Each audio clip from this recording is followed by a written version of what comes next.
This is a pre-calc topic about determining whether a function is even, odd, neither, or both.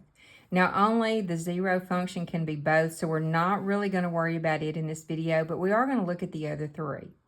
Now, why you want to determine this is something we'll talk about later. It has to do with making predictions about the graphs of a function based on whether it's even or odd or neither. So for now, let's just look at how to determine whether it is one. First, there's definitions. Even and odd, you have to not be thinking about what you normally think of when you say even and odd. This is all there is to it. The definition of an even function means if f of negative x is equal to f of x, then it's even.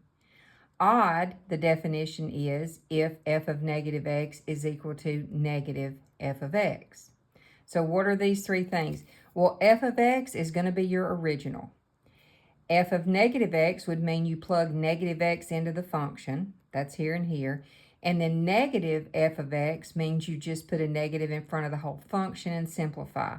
Now let's look at it in a problem. It's a lot easier than it sounds. So I need to know three things. F of x, I know. I want to find f of negative x, and I want to find negative f of x. So what's that going to look like for x equals 4? Well, if I plug negative x in to the fourth power, a negative number raised to the fourth power makes it positive, so I'm going to have x to the fourth. Now, if I put negative in front of the x to the fourth, the whole f of x, like this, what do I get? Now I have negative x to the fourth. Remember, if the negative's on the inside, it can be changed to positive by an outside exponent.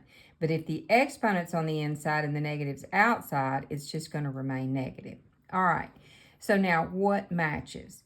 Well, your original function and your f of negative x. So if f of negative x is equal to f of x, you have an even function. So this function is even. All right, let's look at another one. Let's look at f of x is equal to x to the third minus x. And the same thing, I want to find f of negative x and negative f of x. So let's plug them in. If I plug negative x in here, I've got negative x cubed minus negative x. Let's simplify. Well, a negative number to the third power is going to remain negative. Minus a negative changes to plus, and that's x. All right, now what if I make the whole thing negative? Well, that's going to give me negative x to the third plus x. Now, out of these three things, what matches? F of negative x is equal to negative f of x. According to your definition, that makes this one odd. Okay, so you see how that works. Now, if you do, let's go ahead and try one more. Let's do f of x is equal to x squared plus x.